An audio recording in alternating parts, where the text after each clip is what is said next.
Hey everybody, Robert with RC Archery. For this week's Archery Vision episode, I am taking a viewer request. This is actually one that I've gotten several times over the past year and a half or so since I've started this YouTube channel. But I got another email last night and it kind of reminded me, and because I am a little bit short on time this week, I thought this would probably make a good video for it.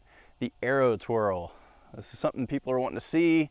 They're wanting me to do a slow motion and kind of a tutorial on it to talk through it, why, like how I'm doing it rather, and what's going on. So yeah, the arrow twirl, basically when I first started shooting target archery and using a hip quiver, the first time I pulled an arrow out of it, I just fumbled around with it trying to get it out and turn it right and load it into the bow. And of course with a Hoyt and a shoot through riser, it was a little bit different than just clipping it onto a string and kind of turning it. So it was a disaster.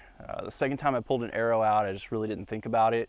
And I twirled it through my fingers and loaded it into the bow the exact same way as I do now.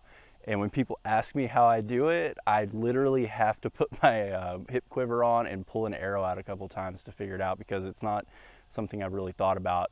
But I'd be happy to go over it, show you what I'm doing, and give you some slow motion footage of it.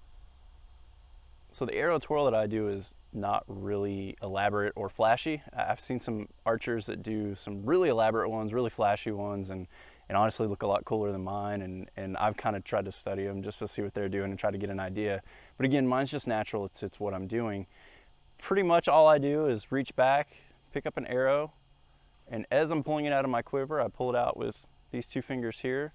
Once I get partially out, or what I'm doing with it, I just load it and put it between my fingers, kind of like you would a cigarette or something in your hand, and then I just let it twirl, and I pull it around the middle finger, let it come around to where I'm holding it the same way as I would a pencil. So just like this here. And basically just pulling it far enough out and getting your hand far enough up to where you can use the FOC and the point weight of the arrow to help it twirl. And then you just load it through the bow. So once I have the arrow flipped, I'm ready to load the arrow into the bow. I've got these two fingers here in front of the riser. These are what I'm going to use to catch the arrow once it goes through. Be careful if you have a shoot through riser, try to get it in between the two sides of the riser. There's a lot of people that will hit the back of the riser, myself included, it happens, but try to get it between the riser without nicking your string or anything crazy happening. And I just let it kind of slide down between these fingers. I let the point weight of the arrow just naturally want to let it glide and run it through, and I'll just kind of feed it through and get it where I need it to in order to knock the arrow onto the string.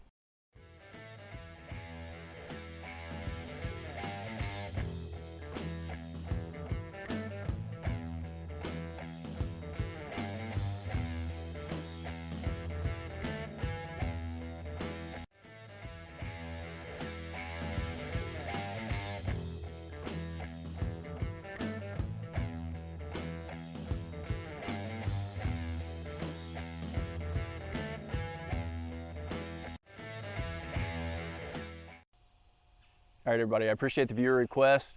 Hopefully this will help give a little bit clearer guidance on what I'm doing as far as doing an arrow twirl to load it into my bow.